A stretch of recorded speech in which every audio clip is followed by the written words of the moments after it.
Good morning, second and third grade, and welcome to music class. So today I have a specific person that we are going to talk about in music, but I want to ask you a question first. And the question is this: have you ever taken the time to think about different things that were invented?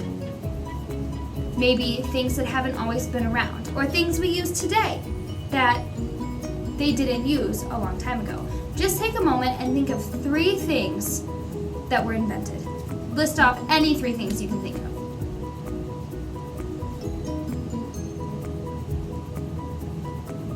Hopefully you thought of 3 things. If you didn't, that's okay, because I want to show you a couple of things, okay? Here I have a couple of weird and wacky, but also cool inventions that were made in the 1900s, okay? So there's so many things that have been invented in the world, but I just want to show you a couple of important or cool things that were invented specifically in the early 1900s, okay? So let's just take a look. The first thing we have is the escalator, okay? Have you ever been on an escalator? It's one of those moving staircases that you see in a mall. The escalator was invented in 1900, okay? Next we have the vacuum cleaner, okay? The vacuum cleaner was invented in 1901. Very important invention. I'm sure many of your parents would not be happy if we didn't have vacuum cleaners. Next we have the teddy bear. The teddy bear was invented in 1902. I bet you've never thought about that. When was the teddy bear invented? 1902. And remember, all these things that I'm showing you were invented at the same time, right at the beginning of the 1900s. Next we have the airplane. Very cool invention. This was invented in 1903. Crayons. What would we do without crayons? Life would be very boring without crayons. Crayons were invented in 1903 as well. Then we have washing machines. Those are very important. Again, your parents are very happy that we have washing machines and that we don't have to hand wash our clothes. And the Model T. This was one of the first cars to be sold in America, and this was invented in 1908 so that people could travel in a car instead of by horse and buggy.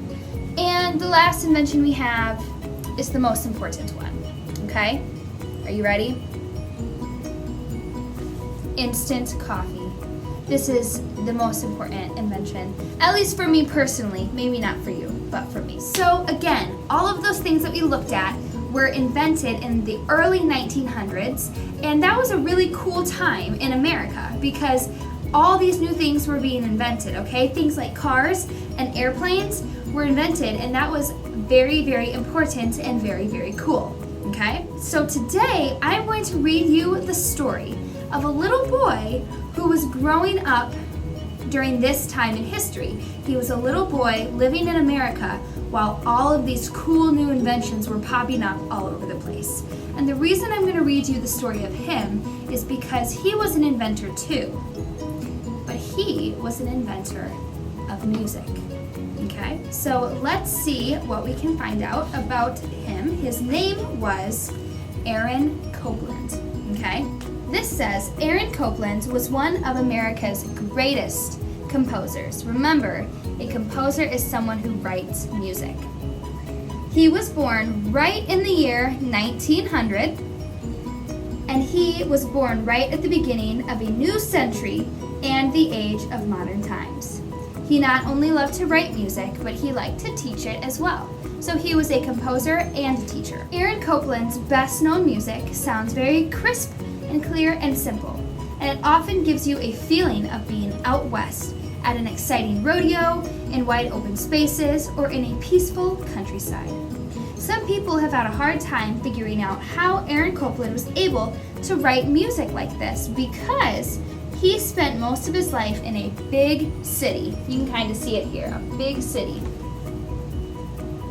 But Aaron didn't think it was necessary to live in the places he wrote music about.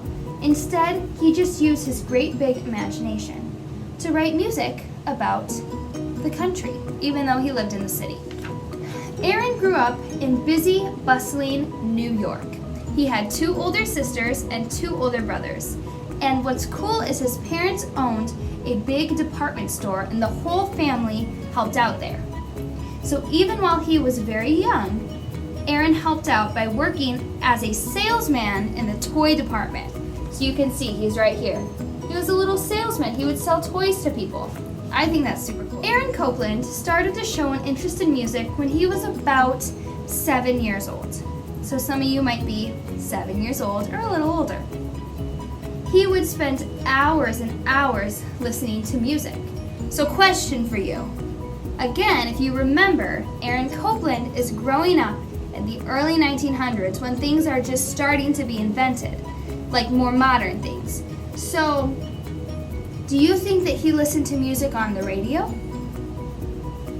The answer is no, because the radio wasn't necessarily invented yet.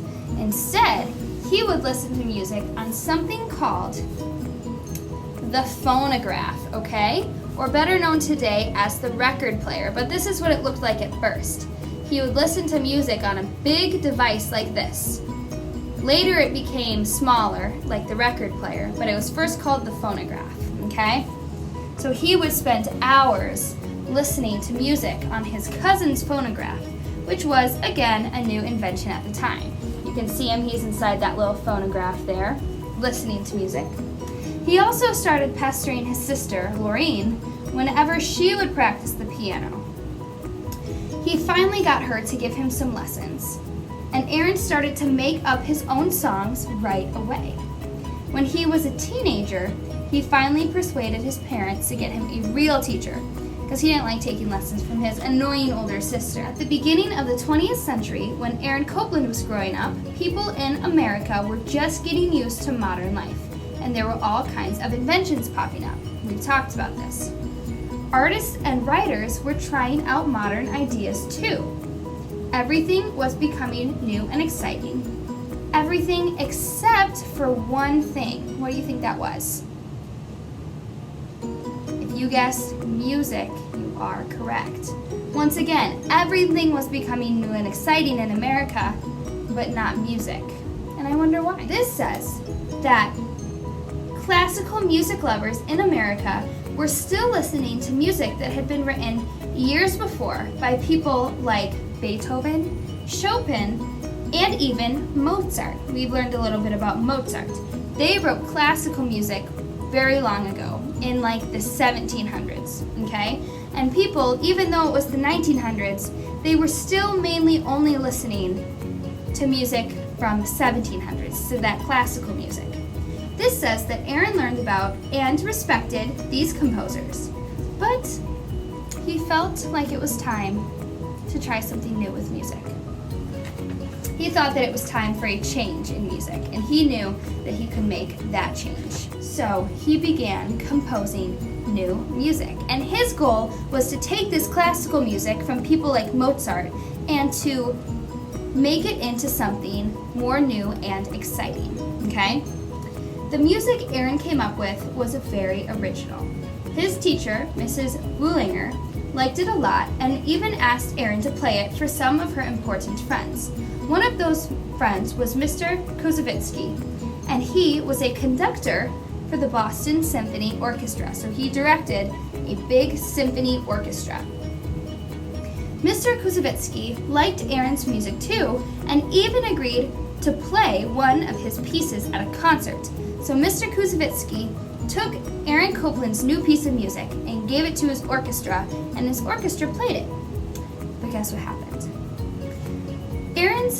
The piece of music was called Symphony for Organ and Orchestra, and this said when Aaron's Symphony for Organ and Orchestra was played, a lot of people didn't like it, and some of them even booed, which I think would be very sad, because he worked really hard on this piece and people didn't really like it. This says that they probably just didn't care for the modern, jazzy sound.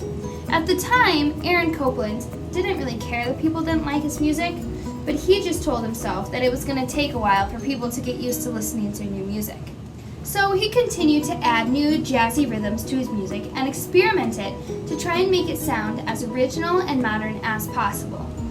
But over time, the problem kept getting worse. And not only did people in the audience not like his music, but people in the orchestra didn't like his music either. And some musicians in the orchestra even refused to play his music because they said it was too hard and too complicated. And this was very discouraging to Aaron, because this is not what he wanted at all. He wanted everyone in America to be able to enjoy his music. So he knew he had to make a change. And so you know what he did? He went to Mexico. Right around this time, Aaron Copland got a chance to visit Mexico, and he noticed that music was much more a part of people's lives in Mexico than it was in the United States. Aaron heard people playing guitars and singing and saw people dancing wherever he went.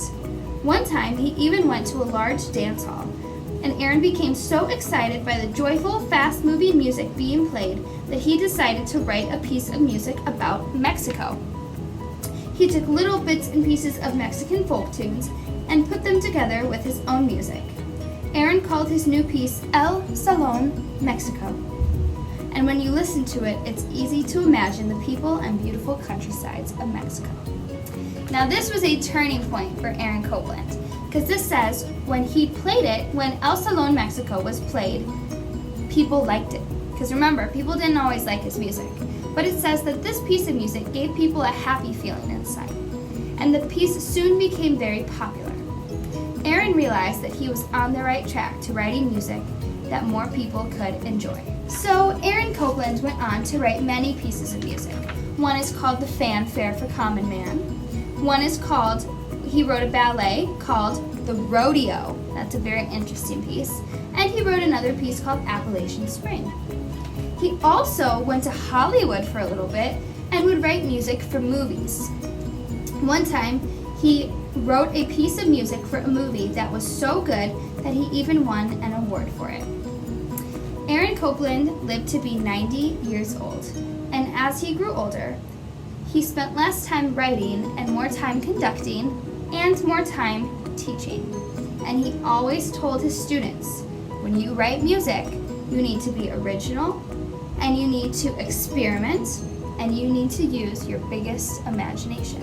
And that, my friends, is the story of Aaron Copland, okay? Again, he was a little boy growing up in a time in America when new inventions were popping up everywhere. And he helped to take music from the classical composers of Mozart and to make it into something new and exciting. Okay, hope you enjoyed this little story about Aaron Copland, and I hope that you always use your biggest imagination.